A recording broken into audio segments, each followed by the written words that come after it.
이사야 4장 2절에서 6절 은혜 받을 말씀은 여호와의 싹입니다. 여호와의 싹. 여기 2절에 보면 그날에 여호와의 싹이 아름답고 영화로울 것이고 그 땅의 열매가 이스라엘의 남은 자에게 자랑과 영광이 될 것이며 그래요. 이게 여호와의 싹. 이 싹이라는 것은 메시아적인 용어인데 이거는 장차 그리스도가 올 것이다 하는 것을 약속하는 겁니다. 그래서 우리가 이 싹이라 그러면 그리스도로 말미암아 일어나는 생명력을 이렇게 말씀하고 있습니다. 그러니까 예수 그리스도로 말미암아 일어나는 생명의 역사, 이거를 이렇게 말해요. 그래서 이 여호와의 싹이라는 단어가 여러 곳에 나옵니다. 에레미야 23장 5절에도 나오고 33장 15절, 스가랴 3장 8절, 스가랴 6장 12절 여러 군데 이렇게 나오는데 여호와의 싹 이거는 장차 오실 그리스도 메시아에 대한 용어고 또 그리스도로 말미암아 일어나는 생명의 역사를 말한다 이렇게 알면 되겠습니다. 그래서 먼저는 그 시대의 상황 이사야라는 분이 이사야라는 이름의 뜻은 여호와가 구원을 주신다 그런 말인데 이사야는 그 주전 약 700년경 사람입니다. 700년경 약 활동하는 게 이제 그 739년에서 685년인데 그래 대략 주전 700년경 예수님 오시기 전 700년경에 이렇게 예언을 했는데요. 그런데 그 시대가 어떤 상황인가? 하나님을 의지하지 않고 사람들을 의지하고 세상을 의지하고 나가는 그런 시대였습니다. 거기 그 이사야 3장 1절에 보면 1절 한번 읽어보세요. 3절까지. 보아라, 주 만군의 여호와께서 예루살렘과 유다가 의지하고 의뢰하는 것을 없애실 것이니 곧 의지하는 모든 식량과 의뢰하는 모든 물과 영웅과 용사와 재판관과 선지자와 점쟁이와 장로와 50부장과 귀족과 자문관과 숙련된 장인과 능란한 마술사를 없애실 것이다. 그 시대 사람들이 하나님을 의지하지 않고 식량, 또 의뢰하는 물, 그 다음에 영웅, 용사, 재방관, 선지자, 점쟁이, 장로 이 점쟁이 의지하고 나가는 게 이게 큰 문제입니다. 술사들, 마술사 그건 왜 점쟁이를 의지하고 나가느냐? 불안해서 그래요. 불안해서. 하나님 의지하지 않고 이 점쟁이 의지하고 나가면 그건 왜 그런가 하면 불안해서 그럽니다. 불안해서. 미래의 불확실성 이런 것 때문에 점쟁이 많이 의지하고 나가요. 그 다음에 50부장 귀족들, 자문관들, 숙련된 장인들, 능란한 마술사를 없애실 거다 이렇게 말합니다. 하나님 의지하지 않고 사람 의지하고 또 눈에 보이는 그런 것만 따라가는 그런 시대고 그 다음에 그 시대에 그 여러 문제가 뭐냐 그 상황은 이 지도자가 나라를 수습을 못해요. 지도자가 여기 보면은 3장 4절에 보면 내가 소년들로 그들의 지도자를 세우고 어린아이들이 그들을 다스리겠다는 그 지도자들이 나라를 수습을 못해요. 그래서 우리를 위하여 지도자가 좀 되어달라 그러니까 못하겠다 그렇게 나온다. 여기 3장 5절에서 보면은 백성이 서로 억압하고 사람이 그 이웃을 억압할 것이며 젊은이들이 노인들에게 비천한 자가 존귀한 자에게 교만하게 굴어요. 한 사람이 자기 아버지 집에서 자기 형제 가운데 하나를 붙잡고 너는 겉옷을 가졌으니 우리의 통치자가 되어다오. 이 폐허를 내 손 아래 두어라 말하면 그날에 그가 소리 높여 말하기를 나는 치료하는 자가 되지 않을 것이다. 내 집에는 음식도 없고 옷도 없으니 너희는 나를 백성의 통치자로 세우지 마라. 이렇게 말합니다. 그러니까 수습할 수 없는 상황으로 빠져든다 그런 말이 시대가요. 그 시대가 그 어느 시대나 가다 보면 사람이 수습할 수 없는 상황으로 빠져들어가는 때가 옵니다. 지금 우리나라가 그렇잖아요. 지금 우리나라 지금 상황에 좀 우리나라 좀 맡아서 통치 좀 해주세요. 그러면 다 도망가야 돼요. 원리적으로 보면 왜? 이거 누구든지 수습 못합니다. 수습을 못하는데 정상적인 사고를 가진 사람이라면 이 나라 이거를 좀 통치해달라 그러면 다 아이고 나는 할 자격이 안 된다고 이래야 정상인 거예요 지금. 근데 자기가 하겠다고 나서니까 이게 뭐예요? 가짜예요 가짜. 이게 분별력이 없는 사람이에요.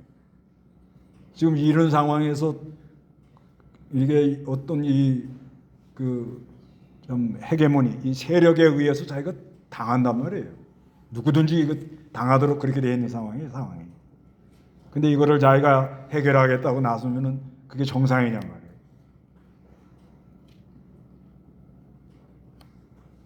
누구도 지금 수습하기 어려운 이런 상황이 된 거예요. 누가 말해도 이거 믿지를 않았잖아요.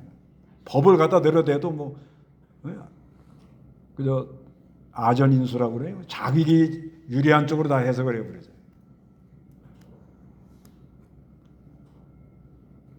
수습하기 어려운 상황으로 이렇게 이제 빠져 들어가는 중입니다. 정상적인 사람이라면 정상적인 통치 지도자라면 난 감당이 안 된다고 이렇게 해야 이게 정상인 거예요. 근데 내가 한번 해보겠다 하는 걸 보면 뭐예요? 저 사람은 지금 무슨 욕심에 끌려가지고 눈이 가려운 사람이구나. 이렇게 분별하면 됩니다. 그 다음에 시대 상황이 어떠냐? 사람들이 사치하고 방탕하고 그러는 거예요. 여기 뒤에 보면 3장에 쭉 나오잖아요. 3장 18절 읽어보세요. 18절 그날에 주께서 그들의 발목 장식과 머리띠와 반달 장식과 귀고리와 팔찌와 목도리와 모자와 발찌와 허리띠와 향수병과 부족과 반지와 코고리와 예복과 외투와 겉옷과 지갑과 손거울과 고운 배옷과 머리수건과 너울을 없애버리실 것이다. 예, 이렇게 아주 그냥 사치품 이런 거를 많이 사고 팔고 아주 사는 데는 아무 지장이 없는 거예요. 그런 시대인데 그래서 이제 오늘 이거 이사야 이거 이제 뭘 말하는 거면 앞으로 아수르가 쳐들어온다는 거죠. 하나님을 떠나니까 그 이스라엘 백성들을 바로 세우려고 아수르가 쳐들어오는데 그런데 그런 가운데 하나님께서 여호와의 싹, 여기 2절에 그날에 여호와의 싹이 아름답고 영화로울 것이며 그 땅의 열매가 이스라엘의 남은 자에게 자랑과 영광이 될 것이며, 그날에 하는 것은 이제 그 하나님의 그 공고하는 때, 예수 그리스도가 오시는 걸 말합니다. 그 예수 그리스도가 오시면 여호와의 싹이 아름답고 영화로울 거라는 거예요. 여호와의 싹이라는 것은 그리스도로 말미암아 일어나는 생명의 역사. 이 생명의 역사가 일어나면 이거는 영화롭고 아름답고 영광이 된다, 그렇게 말합니다. 그래서 이거는 여호와의 싹이라고 그런 거는 성경에 예수 그리스도가 여자의 후손으로 온다. 그리스도가 여자의 후손으로 온다. 또 아브라함에게 내 자손이 하늘의 별과 같이 많을 거다. 그리고 내 자손을 통해 가지고 많은 민족이 앞으로 복을 받을 거다. 그 약속대로 그리스도가 이렇게 앞으로 올 거라는 거예요. 그러니까 이사야가 그 주전 700년경에 이거를 보고 기록을 했는데, 그 그리스도를 약속한 거는 그 주전 천년경, 그 주전 2000년경에는 아브라함에게 하나님이 그리스도를 보내주겠다, 이렇게 약속한 거예요. 그리고 주전 천년경에는 다윗에게 그리스도를 보내주겠다, 영원한 언약. 아브라함에게도 약속을 하고 그 약속. 그리고 이사야에게는 주전 700년경에 이렇게 그리스도가 온다는 걸 말해주고는, 그리고 약 700년이 지난 후에 그리스도가 하나님의 아들이 말씀이 육신이 되어 가지고 베들레헴의 말구에 이렇게 오시는 겁니다. 근데 이 그리스도가 이렇게 오셔 가지고 하시는 역사가 뭐냐? 죄를 용서하고 의를 이루시 가지고 그 역사로 말미암아 아름답고 영화롭게 해주는 거예요. 그리스도가 와가지고 하는 역사가 이겁니다. 아름답고 영화롭게. 그래서 그리스도를 믿고 생명의 역사가 일어난 사람들 보면 다 아름다워지고 영화로워지는 그런 역사가 일어난다는 거예요. 오늘날은 예수가 오셔서 십자가 부활을 구속을 성취하시고, 오늘날은 지금은 보혜사 성령님이 우리 안에 역사를 합니다. 그래서 싹, 이걸 또 가지라 그러기도 해요. 가지. 거기 이제 11장에 보면, 또 이사야 11장 보세요. 이사야 11장 1절. 이새 줄기에서 한 싹이 나며 그 뿌리로부터 한 가지가 나와서 열매를 맺을 것이다. 예, 이새라는 건 다윗의 아버지죠. 그 이새의 줄기, 그리스도가 다윗의 자손으로 온다. 그리고 한 싹이 나와가지고 그 뿌리들로부터 한 가지가 나와가지고 열매를 맺는.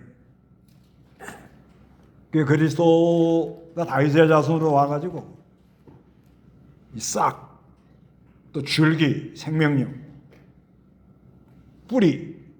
뿌리에서부터 이렇게 가지가 나온다. 그래서 오늘날 우리는 오신 그리스도, 예수 그리스도를 믿습니다 하면, 이제 믿습니다 하면은 여기 이제 그 4절에 주께서 판결의 영과 태우는 영으로 시온의 딸들에게 더러운 것을 씻어내고 예루살렘의 피를 그 가운데서 닦아내실 것이기 때문이다. 이렇게 말하잖아요. 그래서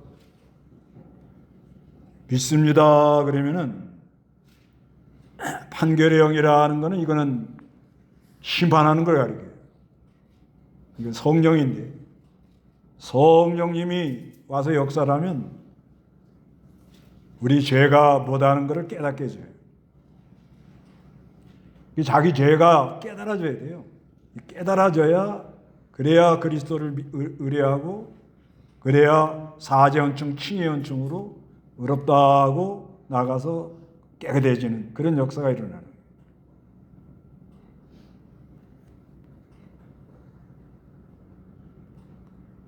그래서 하여간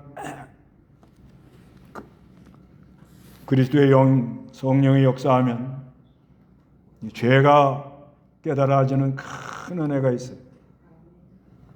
죄가 깨달아지는 게 큰 은혜입니다. 죄를 깨닫고는 그리고 죄를 고백하라고. 죄를 고백하는 게 아주 이게 큰 거예요. 요한일서 1장 5절에 보면 요한일서 1장 5절에 1장 9절 만일 우리가 죄를 자백하면 그분은 신실하고 의로우셔서 우리 죄를 용서하시고 모든 불의에서 우리를 깨끗하게 하신다. 예, 만일 우리가 우리 죄를 자백하면 그분은 신실하고 의로우셔서 우리 죄를 용서하시고 모든 불의에서 우리를 어떻게 해요? 깨끗하게 합니다. 우리가 이 가정에서 어떤 문제가 있다. 그러면 서로 니탓 내탓 그러잖아요. 그건 희망이 없어요. 희망이 없는데 성령의 역사로 말미암아 자기 죄를 먼저 자기가 깨달아서 성령의 역사를 하면 여호와의 싹 예수 그리스도께서 오셔서 구속을 성취함으로 십자가 부활의 진리를 가지고 성령이 나에게 이렇게 역사를 하면 판결의 영이라는 건 이런 문제 때문에 우리 집안이 지금 이렇게 됐구나. 그게 보인다 이 말이에요. 그게 깨달아져야 돼요.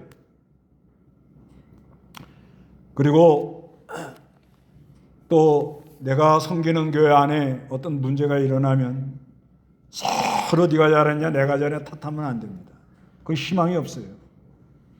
그런데 생명의 역사, 여호와의 싹, 하나님의 능력의 역사가 우리에게 오면 교회 안에서 내가 뭘 잘못했다는 게 보여요. 그게 은혜입니다. 은혜. 내가 형제를 위해서 기도해 주지 못한 거, 뭐 조금이라도 내 마음에 안 맞으면 자꾸 불평했던 거, 뒤에서 이상한 가문이설에 휩쓸려 가지고 거기에 동조해 가지고 말을 막 옮긴 거, 뭐 여러 가지가 생각나잖아요. 생각나면 어떻게 하라고요? 고백을 해야 돼요. 고백. 생각나는 게 은혜고 고백을 해요. 고백을 하면 하나님은 의로우고 미쁘사 깨끗하게 하는 역사가 거기서 일어나요. 그건 불태워준다는 거예요. 불을 태워요. 이게 성령의 역사로 그 죄를 딱 고백하는 순간 모든 걸 깨끗하게 나가는 그런 역사가 일어납니다. 지금 나라가 지금 이게 소용돌이에 빠졌죠? 예?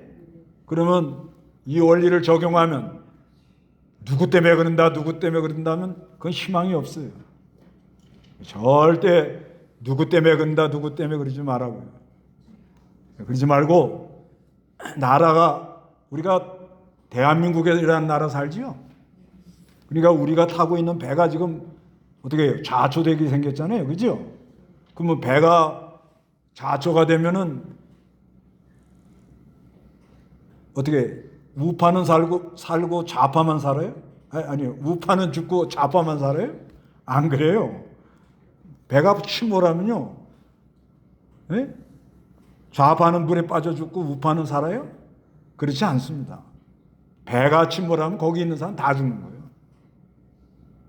그걸 아셔야 됩니다. 배가 침몰하면 배에 탄 사람은 뭐예요? 하나는 이쪽으로 가자고 그러고 하나는 저쪽으로 가자고 예? 난리를 치다가 배가 침물에 빠졌다. 그럼 배 탄 사람 다 죽는 거예요. 그걸 아셔야 됩니다. 그러면 이걸 어떻게 해야 수습하겠냐? 어떻게 해요? 예. 각자 우리는 아무 상관없다. 그것도 잘못된 거고요.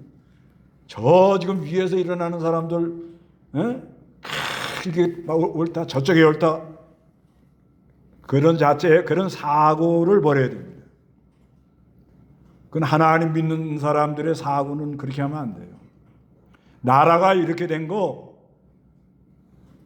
내 책임이다 이렇게 생각하셔야 돼요. 누가 책임이에요?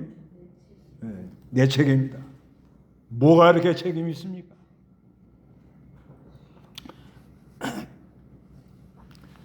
나라가 이렇게 되도록 이제 저부터 저도 지금 어떤 목사님 통화하는데 그저 강대상에 앉으면 눈물밖에 안 나는데 그 맞아요. 이건 어떻게 방법이 없거든요. 뭘 우리가 해결을 해야 되는가 하면 뭐 많지요. 먼저는 내가 나라를 위해서 기도 많이 못한 거. 내 가정, 내 살림, 그거 먼저이긴 먼저지요.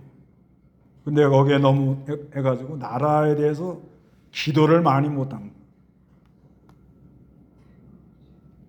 나라에 어떤 문제가 일어나면 우리가 이거 신앙생활하는 거 못합니다. 못해요. 지금 당장 북한 같은데 교회 못 모이잖아요. 중국 같은데 아예 지금 못 모이게 만들고 얼마나 지금 어려움이 들어닥치는지 몰라요. 이렇게 자유롭게 할 수가 없어요.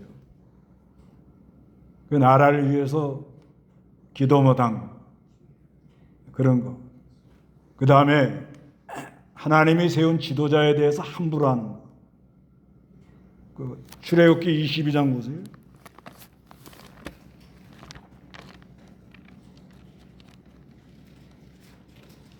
출애굽기 22장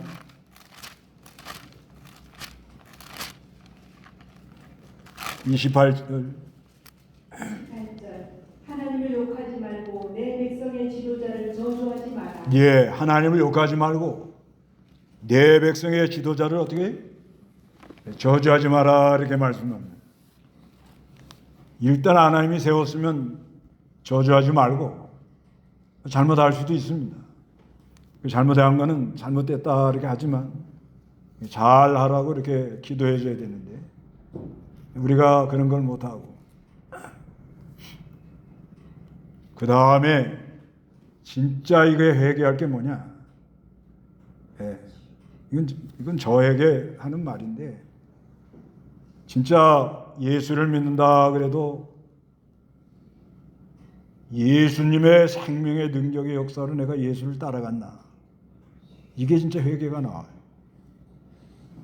말로만 주여 주여 했지 진짜 내가 하늘에서 오는 이 생명의 능력의 역사로 참으로 하나님으로 즐거워하고 기뻐하고 모든 죄를 다 깨끗이 씻고 자유하며 기뻐 뛰놀고 주님을 따라갔나.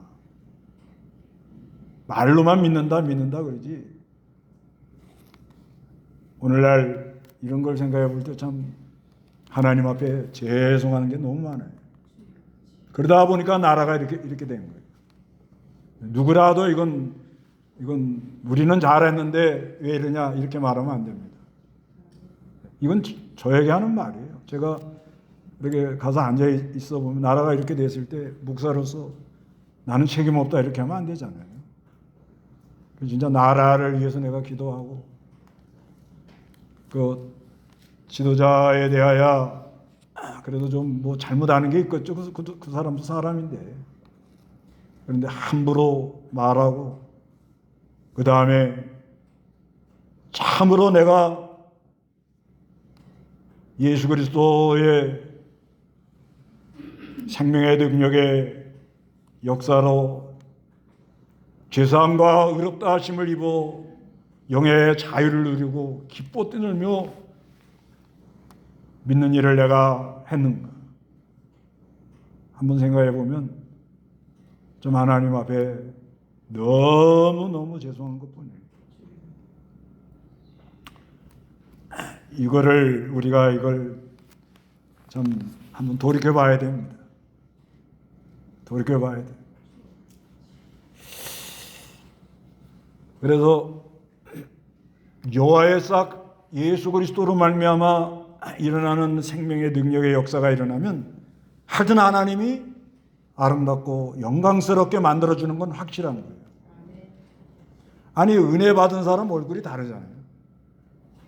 은혜 받은 사람 그 무거운 짐을 다 예수 앞에 내려놓고 판결의 영으로 너는 이런 죄를 졌다 하지만은 불태우는 영으로 싹 소멸해서 깨끗하게 해서 참된 자유를 모든 무거운 죄짐을 내려놓고 가는 그 사람의 발걸음이 얼마나 간격하겠어요. 그게 있어야 된단 말이에요. 그게 그렇지 못한 거예요. 하여간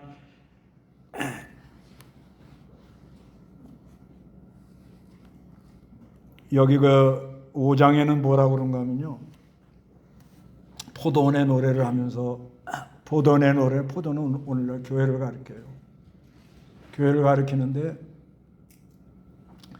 하나님의 교회를 얼마나 사랑하는지 몰라요. 진짜 저도 목회하면서 느낀데 참 하나님이 교회 어마어마하게 사랑하시고 진짜 하나님의 한 영혼을 천하보다 귀하게 여기고 사랑하세요. 근데 목사로서는 그걸 못 따라갑니다. 제가 심부름을 해보니까 그래요. 절대 못 따라가요. 그래서 하여튼 하나님 하는 대로 따라가라고 흉내를 내보는 건데 그게 얼마나 교회를 사랑하셔서 기름진 걸 먹여주고 돌을 다 제거해주고 가시덤불을 다 제거해주고 울타리를 해주고 그렇게 보호해주는 거예요. 그래서 무슨 좋은 열매 하나 좀 얻어볼까 하나님의 열매 성령의 9가지 열매 아시죠? 예, 사랑, 희락, 화평 이런 열매가 좀 맺어질까 하고 했는데 들포도가 맺힌 거예요. 들포도. 참포도를 맺기를 원했는데 들포도가 맺힌 거예요. 들포도가 맺히는 게 뭐냐면 우리 하나님은 정의를 구했는데 사리로 종교의 이름으로 사람을 죽이는 거예요. 이거 무서운 겁니다. 그냥 아예 나는 살인자다 그러면 이건 법으로 처리를 하면 되는데 종교라는 간판을 갖다 걸어대고 사람을 알게 모르게 죽이는 거예요. 그 다음에 공의를 하나님이 구하려고 그랬지만 울부짖음. 오늘날 이렇게 된 거예요. 그래서 요번에 저 위에 지금 영하 한 10몇 도 되는데 이쪽 우파라는 사람들도 밤을 새워서 지금 그 추운 데 앉아 있더라고요. 네. 또 좌파라는 사람들도 거기도 지금 앉아 있는 거예요. 거기도 아마 예수 믿는 사람이 있다고 봐야 돼요. 이쪽에도 앉아 있고 저쪽에도 앉아 있고. 그럼 하나님 입장에서는 어떤 거예요, 이거? 이거 굉장히 곤란하실 것 같아요. 하여튼 무조건 똑바로 가는 사람은 나는 없다고 봐요. 사람은. 네, 다 부족해요. 또 좀 치우칠 수도 있는 거예요. 그러면 자기는 치우치지 않나? 안 그래요? 자기는 정말로 똑바로 가냐 이거예요. 진짜 자기가 똑바로 간다 그러면 자기 치우친 거를 알겠죠. 그러니까 이 그리스도로 말미암아 일어나는 생명의 역사가 뭔 줄 모르는 거예요. 그리고 서로 틀렸다고 이쪽도 하나님 주여 하고 틀렸다, 주여 하고 틀렸다 이런단 말이에요. 그러면 하나님 입장에서는 얼마나 이게 힘드시냐 말이에요. 그 왜 이런 현상이 일어나느냐? 왜? 답이 이거예요. 여호와로 말미암아 일어나는 생명의 역사들이 안 일어났기 때문에 이렇게 되는 거예요. 어느 시대건 이건 꼭 그렇게 갑니다. 과연 내가 하나님을 섬긴다 그러면서 참으로 죄 용서에 대한 감격이 있고 의롭다 하심에 기뻐 뛰놀고 진짜 영의 자유를 누리고 믿음으로 달려가는 그런 역사가 과연 있냐 이거예요. 어느 시대나 이 생명의 역사가 없이 형식적인 신앙을 하게 되면은 결과가 이렇게 나오는 거라고. 이거를 우리가 잘 깨달아야 돼요.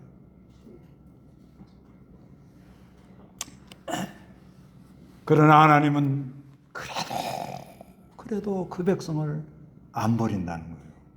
예. 이게 이사야가 그걸 계속 말해요. 그걸 이제 6장 13절에 그런 거예요. 6장 13절에 우리 다 같이 한번 읽어봐요. 다 같이 시작. 아직 10분질이 거기에 남아있을 하더라도 그것마저 붙발거리지만 마치 밤나무와 상서리나무가 잘려도 그 구루토기는 남아있는 것처럼 거룩한 씨가 그 땅의 구루토기가 될 것이다. 이렇게 말하는 거예요. 그러니까 이제 시대가 어두워지니까 교회들이 다 정의를 구했지만 사륙이요, 공의를 구했지만 악이 다툼이요, 우부지즘이라. 그런 시대가 된다는 거예요. 그렇게 되면은 이제 6가지 화가 들어와요. 6가지 화가 들어와가지고 사람들이 가옥에 전토를 향락에 끌려가고 죄를 끌어들여서 거짓말을 해가면서 가치관에 혼돈이 들어오고 자기가 스스롭게 지혜가 있다 그러면서 사람들이 정상적인 생활을 못합니다. 그러게 되니까 이사야가 너무 힘든 상황에 빠지는 거예요. 그때 마침 우시야 왕이라는 사람이 죽었어요. 그때 이사야가 하나님의 성전에 나아갑니다. 그러니까 하나님을 발견하고 자기 자신이 어떤 존재라는 걸 발견하고 내가 할 일이 무엇이다 하는 것을 발견해요. 그럴 때 하나님 하시는 말씀이 네가 가서 외쳐도 이 백성이 잘 듣지 않을 거라는 거예요. 그렇지만 하나님께서 원수를 보내가지고 짓밟아 버릴 거라는 거예요. 그런데 싹 짓밟아 버리질 않고 거룩한 씨, 상수리나무, 밤나무 아주 유력하다는 거 다 배임을 당하고 다 어려움 속에 빠지는 것 같았는데 하나님께서 이 거룩한 씨가 뭐냐면 중생한 영혼이에요. 예수를 믿고 영혼이 살아난 생명력 있는 사람들을 가리키는 거예요. 하나님의 어느 시대나 생명력 있는 사람들을 붙들고 역사를 해요. 그게 뭐가 돼요? 그루터기가 되는 거예요. 배임을 당해가지고 끝난 것 같지만 다시 한번 하나님이 거기서 살아나는 그런 역사를 일으킨다는 거예요. 그게 이사야서가 그걸 계속 외쳐대는 거예요.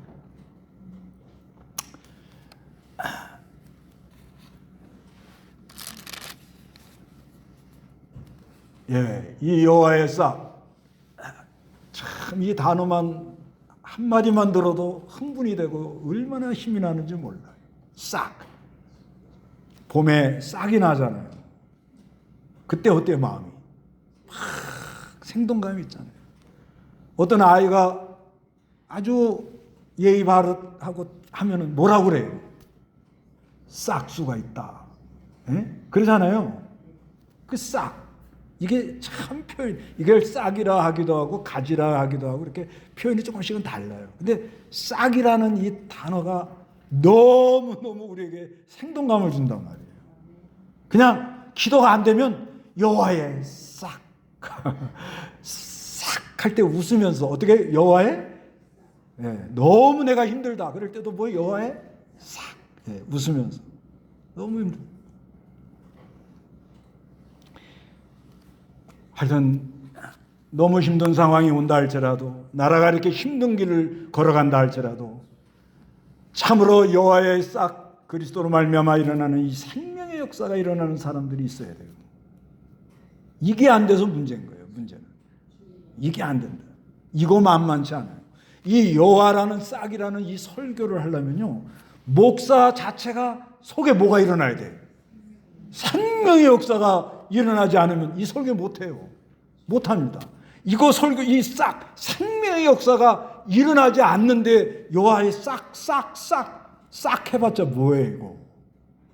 그러니까 여호와의 싹 하면 생명의 역사가 막 그 생명의 역사라는 건 나무를 보면 알잖아. 나무 보면 뭐예요? 뿌리에서 뭐가 올라가요? 진액이 올라가고 진액이 위에서 광합성 일어나서 내려가면서 계속 나무는 가만히 있는 것 같지만 뭐가 막 오고 가고 있다는 거예요. 우리 하나님 믿는 사람들은 그런 역사가 있다는 거예요. 그런 역사가 있다는 거예요. 이 역사가 죄라는 것도 제거하고요, 악도 제거하고요, 모든 문제를 해결해 나가는 능력의 능력. 이게 일어나야 되는 거예요. 이게 안 일어나가지고 지금 이런 소용돌이에 빠진 거예요. 지금. 이건 모르고 껍데기로만 지금 뭐 교회가 크다, 사람 많이 본다, 뭐 무슨 집회를 한다, 대회를 한다, 막 그냥 형식적으로 했던 거예요. 근데 결과는 정의를 구했지만 뭐예요? 서로 죽이려고 날리고, 공의를 구했지만 뭐예요? 울부짖고 지금 그러고 간다는 거예요. 그래서 여기 하나님께서 뭐라는 거냐면 3절 다 같이 한번 읽어봅니다. 시작. 시온에 남은 자들, 예루살렘에 머물러 있는 자들, 곧 예루살렘에 살아있는 자들 중에 명단에 기록된 모든 자가 거룩하다고 부를 거야. 이 남은 자라는 것은 하나님이 이제 택한 백성들, 그 사람들은 거룩하다고 불리우는데요. 4절에 이는 주께서 판결의 영과 불태우는 영으로 시온의 딸들에게 해서 더러운 것을 어떻게 다 씻어내시며 예루살렘의 비를 그 가운데서 닦아내실 때가 되었기 때문이다. 그 다음에 이제 이게 5절부터 복음이에요. 다 같이 읽어봅니다. 시작. 여호와께서 시온산의 모든 거처와 그 지폐 위에 낮에는 구름과 연기, 밤에는 불빛을 내는 불꽃을 만드시고 모든 영광 위에 덮개가 있을 것이며 또 천막이 있어서 낮에는 더위를 피하는 그늘이 되며 폭풍과 비를 피하는 피난처와 피신처가 될 것이다. 참으로 예수를 믿고 여호와의 싹, 그 안에 사제연청, 칭해연청 역사로 생명의 능력의 역사가 일어나는 그런 거룩한 무리들이 모이기를 원합니다. 그런 곳에 하나님이 어떻게 해주는가 하면 5절에 여호와께서 시온산의 모든 거처와 그 지폐 위에 참으로 예수 그리스도의 이름으로 모이는 그 모임, 얼마나 하나님이 기뻐하고 귀하게 여기는지 몰라요. 진짜 하나님 백성, 하나님이 진정으로 사랑하십니다. 거기에다 하나님이 뭘 준다는 거예요? 낮에는 구름과 연기, 밤에는 불빛을 내는 불꽃을 만드시고, 이거 어디서 많이 듣던 거 아니에요? 이스라엘 백성들이 광야를 통과할 때 낮에는 구름 기둥, 밤에는 불 기둥.